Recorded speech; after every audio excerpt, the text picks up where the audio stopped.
Salam alaikum. Ok, voilà. Alors le frère, il dit j'aurais besoin de votre avis sur un sujet. Un collègue de travail veut se convertir à l'islam, ce qui est, mashallah, magnifique.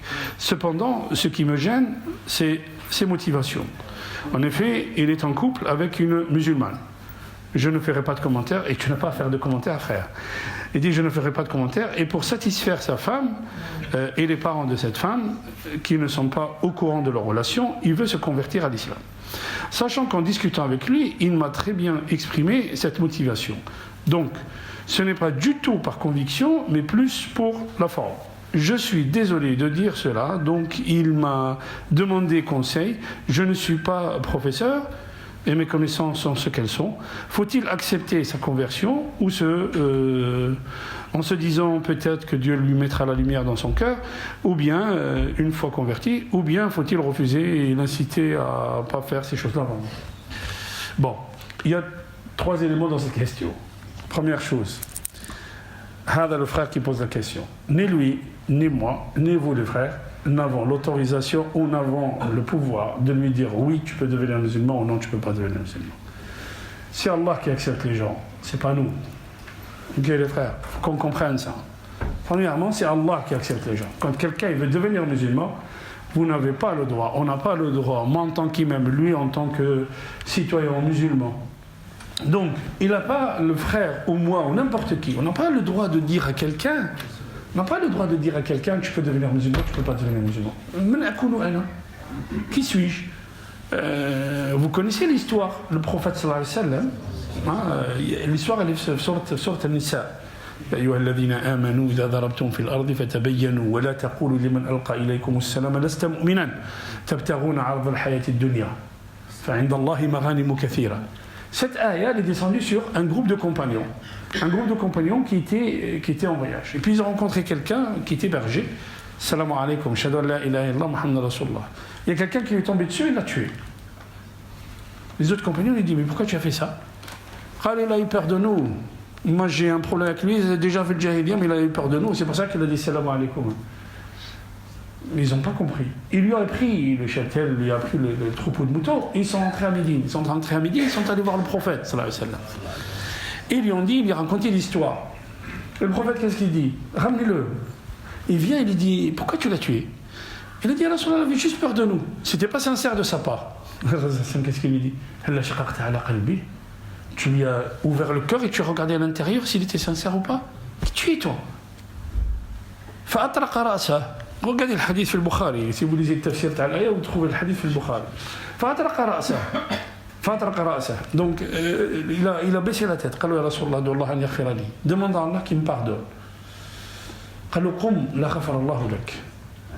Imaginez, ya Latif, le Rasul sallallahu alayhi wa sallam vous dit ça. Le prophète il dit lève-toi, qu'Allah ne te pardonne pas. Il est parti. 15 jours après, il meurt. 15 jours après, il meurt. Regardez le hadith, je vous ai dit في البخاري.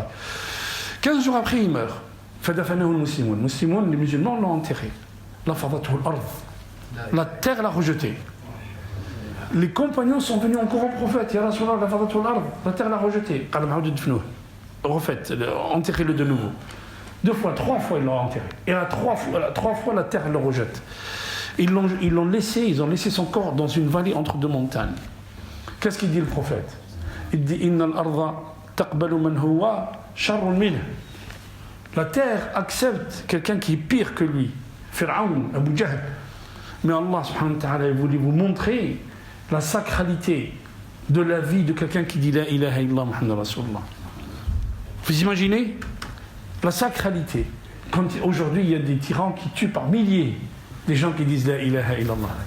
Comment ils vont rencontrer Allah subhanahu wa ta'ala? Vous voyez? Donc personne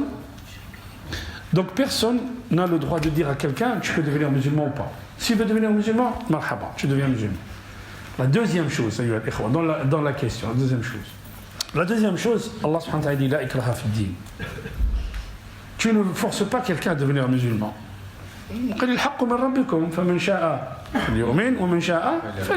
Donc nous, on ne force personne à devenir musulman. Si nous on est musulmans, on est en quête de spiritualité, en quête de cheminement vers Allah. Alors laissez-nous tranquilles. Okay, celui qui n'est pas d'accord va refaire ta vie à toi. Et ne me parle pas de l'Azhar, de je ne sais pas quoi, de l'Qarawiyin, je dis, mais tu es musulman? Il me dit non, mais de quoi tu te mêles? De quoi tu te mêles? Toi, tu te mêles des choses qui concernent les musulmans. Les musulmans, ils font leur adjurement eux-mêmes. C'est pas à toi de nous dire ce qu'on doit faire. Bon. Donc, on ne force pas quelqu'un à devenir musulman. Troisième élément dans la question. Ok? Allah subhanahu wa ta'ala يقول سورة الممتحنة يا أيها الذين آمنوا إذا جاءكم المؤمنات مهاجرات زد فامتحنوهن الله أعلم بإيمانهن فإن علمتموهن مؤمنات فلا ترجعوهن إلى الكفار لا هن يحلون لهم ولا هم يحلون لهن وآتوهم ما أنفقوا. Cette ayah, elle est descendue sur quoi? Sur le Hudaybiyah, quand le prophète sallallahu alayhi wa sallam signe un pacte avec les Qurayshites. Dans le pacte, il y avait, si quelqu'un de Quraysh il devient musulman et qu'il fuit à Médine, les Médinois, le prophète sallallahu alayhi wa sallam devait le rendre à Quraysh, devait le rendre à la Mecque. Et le contraire n'est pas vrai. Si un musulman il quitte Médine, il va rejoindre les Qurayshites ne devaient pas le renvoyer à Médine. Et les compagnons n'avaient pas compris. Ok. Pendant que le pacte pendant que la durée du pacte, il a duré 2 ans, il y a des femmes à la Mecque qui sont devenues musulmanes. Et elles vont partir à Médine. Et leurs époux vont venir de la Mecque réclamer leurs épouses. Et Allah sallallahu alayhi wa sallam, il leur dit, le pacte concernait les hommes, pas les femmes. Donc ces femmes-là, elles vont rester là. Et ces gens-là, ils disent, oui, mais nous, on a donné de l'argent pour les épouser. Moi, j'ai donné 4 000 € pour épouser cette femme. Allah subhanahu wa ta'ala dit wa atuhum ma anfaqu. 4 000 €, tiens tes 4 000 €, Rabbi salalik. La tahillu lahu. Donc elle n'est pas licite pour toi. Et Allah subhanahu wa ta'ala, qu'est-ce qu'il dit? Famtahinuhun. Mettez-les à l'épreuve. C'est quoi l'épreuve de celui qui dit la ilaha illallah? Est-ce qu'il suffit de dire la ilaha illallah pour que tu sois musulman? Non. Il faut qu'on voit sa pratique. Le sunnah wal jama'a, il juge par quoi? Il juge par al-zahir. On est bien d'accord. On juge par la pratique de la personne. Il vient à la mosquée, il fait sa prière, il fait la ramadan, il est musulman. Et quelqu'un qui vient et te dit la ilaha illallah, et puis on ne le voit plus, et puis il te dit moi je suis musulman, non. Là. Donc on est bien d'accord. On ne refuse pas, on ne force pas, mais surtout on n'accepte pas n'importe quoi. On est bien d'accord les frères. Est-ce que l'imam il le marie ou pas? Si le dit à l'imam. Non. J'ai dit tu acceptes son islam. Tu lui fais faire shahada. Moi, je ne le marie pas. Okay. Moi, il y a des gens qui ont fait shahada devant moi, et je leur ai dit, il faut qu'on voit votre islam. Ok, au bout de 15 jours, il vient et me dit, marie-moi. Je dis, non, je ne te marie pas. Je n'ai pas vu ton islam. Je t'ai dit, viens à la mosquée, tu ne viens pas à la mosquée. Je ne te connais pas, je ne connais pas ta pratique, et je ne sais pas si tu es réellement musulman.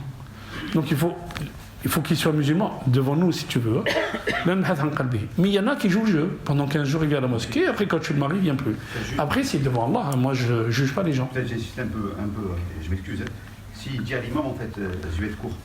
Je ne me marie pas pour les ilaha illallah. Je vais dire les ilaha illallah, mais je me marie pour faire plaisir à mes parents. À mes parents et à ma femme. Est-ce que, en fait, c'est une contradiction? Parce que lorsqu'on dit Je suis d'accord. Mais une fois qu'une personne a dit la ilaha illallah, tu ne peux pas lui refuser. Rasul sallallahu alayhi wa sallam, quand c'est ce qu'il dit. Qui a dit ça? C'est Abdullah ibn Ubay ibn Saloul. Il y a son fils, il dit à Rasulullah, non, ça ne va pas, non? Non. Tout le monde savait que c'était un munafiq. Tout le monde savait que c'était un hypocrite. Et qu'est-ce qu'il a fait le prophète? Le prophète, il lui a donné la vérité, il lui a donné les artères pour qu'on le mette comme l'un seul dans sa tombe. Vous imaginez? Celui qui a parlé sur Aïcha, celui qui a dit pousse ton âne natim, ton âne il dégage de la puanteur. Il a dit ça au prophète. Il a dit moi je suis le noble et vous êtes des minables. C'est lui qui a dit ça. Et c'est lui qui a fait des choses sur Aïcha. Et quand il va mourir, le prophète sallallahu alayhi wa sallam, son fils, il vient et dit à Rasulullah, inna abi yahtadir. Mon père est en train de rendre l'âme. Le prophète, il se lève et il lui donne son habit parce qu'il l'avait demandé.